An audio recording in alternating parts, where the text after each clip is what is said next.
Box office దగ్గర Ugadi weekend advantage, ఉగాదితో పాటు రంజాన్ పండుగ హాలిడే, అలాగే లాంగ్ 4 days వీకెండ్ అడ్వాంటేజ్ లతో టాలీవుడ్ తరపున ఈ సమ్మర్ ఫస్ట్ బిగ్ రిలీజ్ గా ఆడియన్స్ ముందుకు వచ్చిన పవర్ స్టార్ పవన్ కళ్యాణ్ నటించిన లేటెస్ట్ మూవీ ఉస్తాద్ భగత్ సింగ్ ఏ మాత్రం ఇంపాక్ట్ ను చూపించలేకపోయింది. దానికి తోడు సినిమా బాక్సాఫీస్ దగ్గర దురంధర్ 2 మూవీ పెద్దగా ఇంపాక్ట్ ను తట్టుకోలేకపోయిన ఈ సినిమా వీకెండ్ లో ఎలాగోలా ఏ మాత్రం ఇంపాక్ట్ ను చూపించలేకపోయిందనే చెప్పాలి. మొత్తం మీద బాక్సాఫీస్ దగ్గర 4 రోజుల వీకెండ్ లో రికవరీ 40% లోపే ఉండగా కలెక్షన్ల పరంగా ఇంకా సాలిడ్ ట్రెండ్ ను చూపించాల్సిన అవసరం సినిమాకు ఇప్పుడు ఎంతైనా ఉందని చెప్పవచ్చు. బాక్సాఫీస్ దగ్గర సినిమా ఇప్పటి వరకు సాధించిన కలెక్షన్లు తీవ్రంగా నిరాశపరిచే విధంగా ఉండగా ఇక వర్కింగ్ డేస్ లోకి అడుగుపెట్టిన సినిమాకు పరిస్థితి మరింత దారుణంగా మారే అవకాశం ఎంతైనా ఉంది.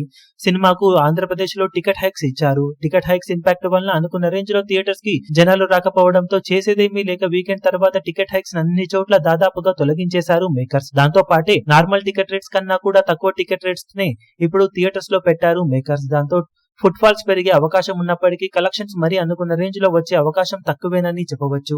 ఓవరాల్ గా బాక్సాఫీస్ దగ్గర సినిమా ఇంపాక్ట్ రోజు రోజుకు చాలా కష్టంగా మారిపోతుందని చెప్పవచ్చు. సేఫ్ సైడ్ లో సినిమా నిలవాలి అంటే వీకెండ్ లో సాధించినట్లు 4-5 కోట్ల రేంజ్ లో షేరు కంటిన్యూస్ గా వర్కింగ్ డేస్ లో కూడా సొంతం చేసుకుంటేనే సినిమా తేరుకునే అవకాశం ఉంటుంది. మరి బాక్సాఫీస్ దగ్గర సినిమా ఎలాంటి కలెక్షన్లతో ఇప్పుడు వర్కింగ్ డేస్ ను కొనసాగిస్తుందో చూడాలి.